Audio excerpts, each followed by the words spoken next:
আমরা এখন আছি কিশোরগঞ্জ জেলা শহর থেকে 40 কিলোমিটার দক্ষিণ পূর্বে অবস্থিত হাওরে। আর আমাদের গন্তব্য হচ্ছে বাজিতপুর উপজেলার বাহেরবালি গ্রামে, যেখানে অবস্থিত বাহেরবালি উচ্চ বিদ্যালয়, যেটি বর্তমানে ইত্যাদি স্কুল নামেই বেশি পরিচিত।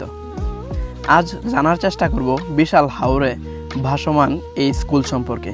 জানার চেষ্টা করব এই স্কুলের ইতিহাস, অতীত, বর্তমান এবং সংকট ও সমস্যাগুলো। বাহেরবালি উচ্চ বিদ্যালয় কিশোরগঞ্জ জেলার বাজিতপুর উপজেলার বাহেরবালি গ্রামে হাওরের উপর ভাসমান একটি স্কুল।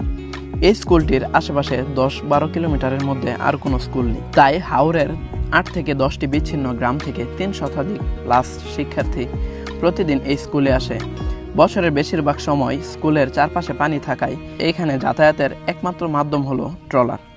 আর ছাত্রছাত্রীদের যাতায়াতের জন্য স্কুলটির রয়েছে একটি নিজস্ব ট্রলার, যা স্কুলের শিক্ষার্থীদের তুলনায় একেবারেই অপর্যাপ্ত।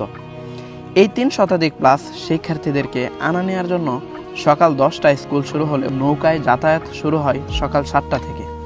আবার স্কুল ছুটির পর সব শিক্ষার্থীদেরকে বাড়িতে পৌঁছে দিতে কখনো সন্ধ্যা পেরিয়ে যায়।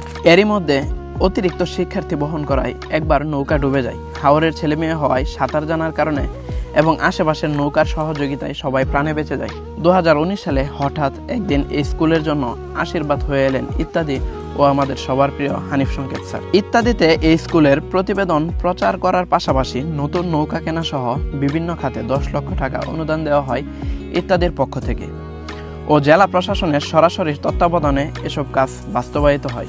ইত্যাদির এমন অসামান্য অবদানের ফলস্বরূপ বর্তমানে এলাকাবাসী সহ দেশব্যাপী স্কুলটি পরিচিতি পেয়েছে ইত্যাদি স্কুল নামে। স্কুলটিকে দূর থেকে দেখে মনে হয় মহাসমুদ্রে ভাসমান এক বিশাল জাহাজ, যা পর্যটকদের ব্যাপকভাবে আকর্ষণ করে। এবার আসি যেভাবে যাবেন এখানে। কিশোরগঞ্জ জেলা সদর থেকে ঢাকা ভৈরব রোডে জেলখানা মোড় হয়ে ঢাকামুখী দক্ষিণ দিকে পুলেরঘাট বাজার কটিয়াদি পার হয়ে পূর্ব দিকে বাজিতপুর রোডে সোজা বাজিতপুর ফেরিঘাটে চলে আসবেন। ফেরিঘাটে যে কোনো নৌকাকে বললেই হবে ইত্যাদি স্কুলে যাব। নৌকা ভেদে ভাড়া পড়বে 800 থেকে 2000 টাকার মধ্যে।